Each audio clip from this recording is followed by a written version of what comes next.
The good, the bad, the ugly of 2021. We're going to talk about it. Focus on property and the property market. How good was that in 2021? But let's talk about that and more.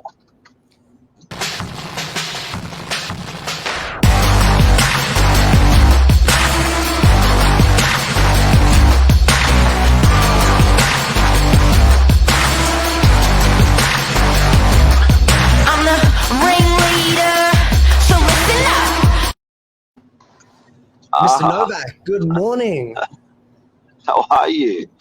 Very well. Thursday, the 23rd of December. A good time to look back and reflect on the year that has just gone by, Mr. Novak. And it's been a bit of a roller coaster, to say the least. So this morning, we're going to give you guys a little bit of a chat about what's been happening on the ground. Mark, first of all, has it been a good year for you, would you say? You and the family. Let's not make it personal. Let's make it holistic. I think so. Lisa had a brilliant run. My daughter's 23-year-old daughter, she's stabilized with work and COVID and stuff, and just changed her job. And my 15-year-old's going into year 11. Yep, everybody's exciting. Healthy. Yep. Our mums are healthy. Our mums are good. I think the big thing's health. I think if you've had a good year of health in your family, I think you're 99% there.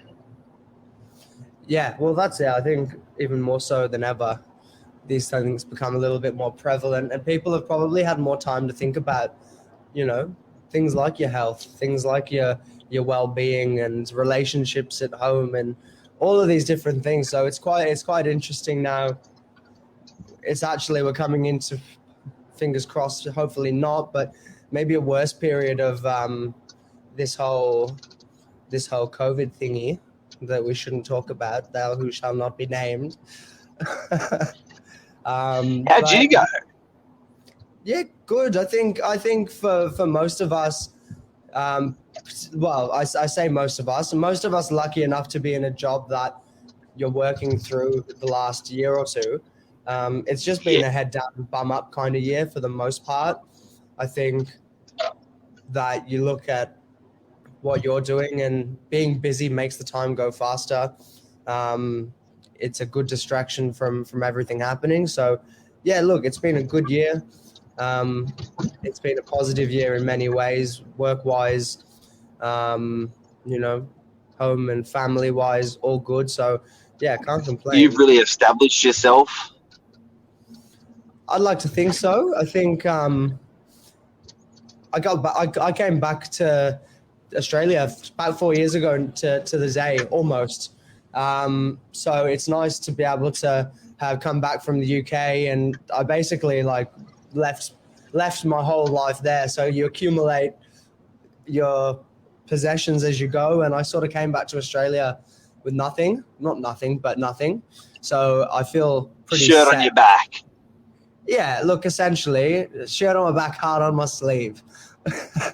But there's been a bit of pain there, though. It's hurt. It's definitely hurt.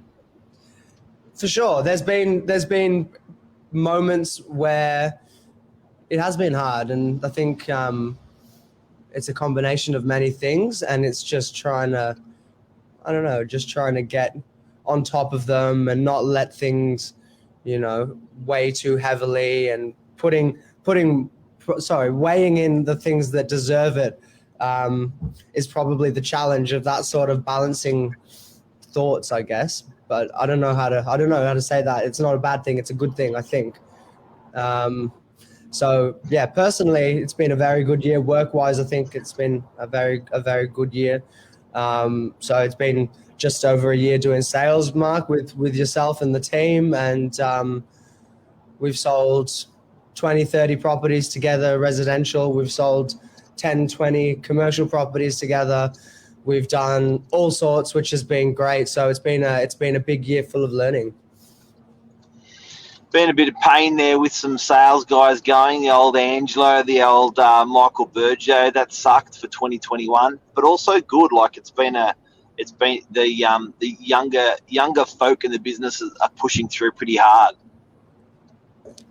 Yeah, well, that's it. And I think change is always difficult, at least at first. It doesn't take too long for it to you move on, you get on with things. And, I think at the end of the day, you just have to be grateful for, past relationships and things like that. And then you move on and people go to different places, do different things. It's healthy at the end of the day. Great guys, great people for the business, going to have great future careers. But at the end of the day, opens up more room for change. And, as you say, the younger guys in the office are starting to show really, really good signs for the future. So I think that's positive on its own as well. It's a changing of the guard, maybe. It is, and it's the young hustlers are coming through. Lockdown's been interesting with being locked down not being locked down. COVID's each time there's a COVID strain that comes through, it's bloody different, which has rocked me, in the last year. When COVID-2 came along this year, I thought I knew what to do. I thought, eat, sleep, repeat from COVID-1 the year before, and it was different again. Excuse me. Yeah, well, that's it. And now I don't know where we are now. We're probably at C7, 8, 9, 10, double digits maybe. And it's, again, another consideration that we have to make. But I think what we've learned is that life goes on and life moves on. Business has to keep on, the wheels of business need to keep on moving. And do you know what? Something that's been really impressive, something that definitely is a part of the good, is the innovation and ingenuity. A lot of these different businesses that, have had either a difficult time finding support, but a difficult time even being able to trade. So one of the really positive things, I think, is the community togetherness. And you see like that after days like where there's the storm we had in DY, but the businesses coming together and supporting local and all of these things have been really, really positive for, I suppose, for the community on a community level. So those things are nice to see, particularly when, as you said, COVID was supposed to be the demise of everything, and the property market, that's another whole can of worms, Mark, to go into. But yeah, it's been interesting. So hats off to the businesses that have survived and made it strong.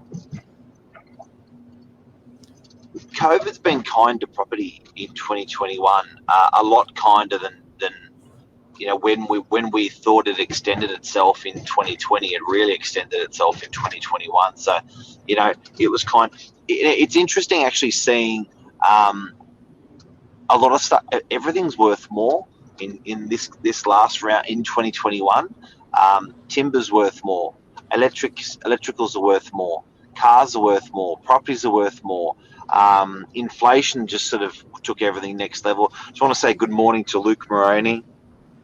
Luke, in 2021, you've been an amazing supporter with feedback and comments on your side of the business, and in the morning minutes of Novak, you absolute legend. I hope we've helped you in your business there, Lisa Novak. Guys, if you've got any comments, this is a live show. Let us know. What does that say, Mr. Lamplower? Lisa has said, it's been an amazing year, the business's best year yet, and we came out healthy and happy. We learned a lot and helped so many people through some trying times. How good is that to hear after such a, I suppose, up and down time from so many perspectives, to have such a strong year for the business in a time where, and I'll go back to the beginning of COVID. So this is probably before 2021, but principals and business owners in your position had an opportunity to either let staff go or reduce wages and do all of these things. And hats off to you, Mr. Novak. From day dot, essentially, it was, no, the business is strong, the staff are strong, support the staff, and, you know, not make any changes or cuts to those, you know, directly your employees, whether it be wages and, you know, letting people go. You stayed strong, and I think for the most part, the team pulled together for the business. I suppose you maybe can have a different perspective on that. That was my hardest. Absolutely, I think that was my hardest decision in business. Was that well, the hardest decision I've had to make probably in my career was definitely with COVID and attitude through COVID. So I think we sort of had to take a position on it that not everyone agreed with. You know, through that, and the position we took was head down, bum up. Be respectful and follow what the government guidelines were, which weren't always what the people, some staff in the business wanted or customers wanted. But we sort of tried to stay head down, bum up. And I think the position we took in our business was to protect the asset, which was our clients, to look after our clients. Properties, our landlords' properties, make sure that we're protecting their assets, look after our tenants, look after the people that are selling and buying that needed us through those times, because it was quite easy. Like, I've got a property up north, and the real estate agents turned around and said to me the other couple of weeks ago, we don't do opens anymore. And I was like, what? No, nobody does opens. It's for rentals. I was like, nobody does opens. No, ever since COVID's come along, we don't do opens. And I'm like, it's interesting that agents in some areas have taken that position, and I don't particularly think that's in the interest of protecting the asset, looking after the tenant, and looking after the landlord. So that's like an example of what we haven't done. Yeah, well, and then again, that's a I suppose, to their, I wouldn't say to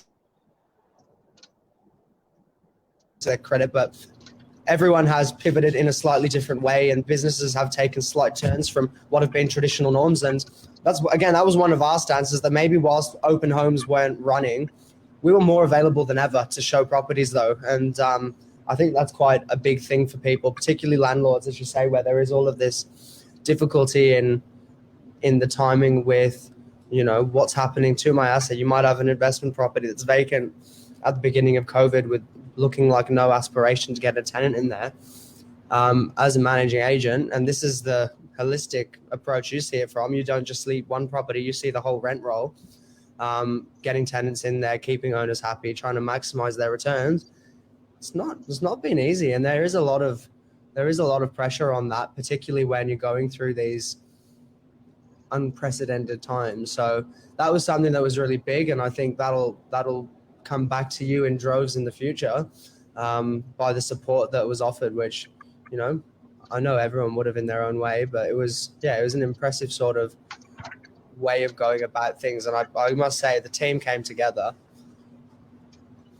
Amazing. People like Branka Stankovic through 2021, like super, super strong lady for our clients, for our tenants, loved by all, the crew, landlords, tenants.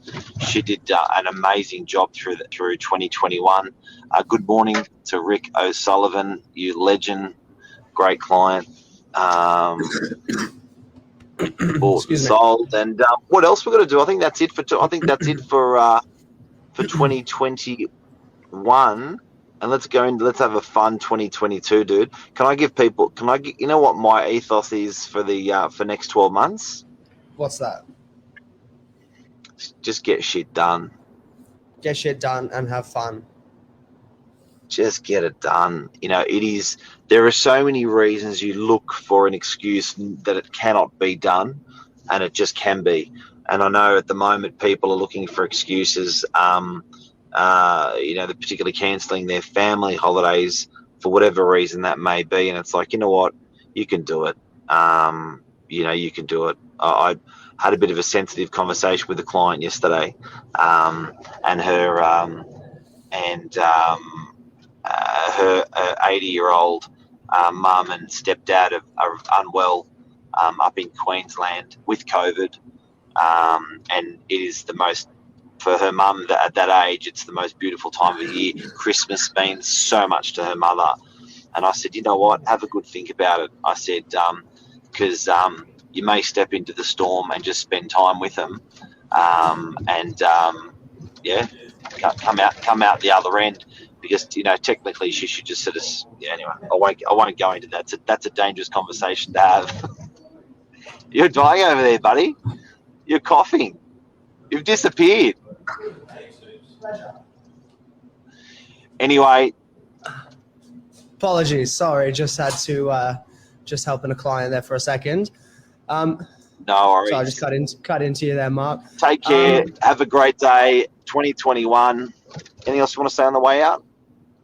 Thanks for everyone's support, and we'll see you in 2022. Well, we'll see you before that, but ready to go again. Peace out. See you, everyone. Giddy up.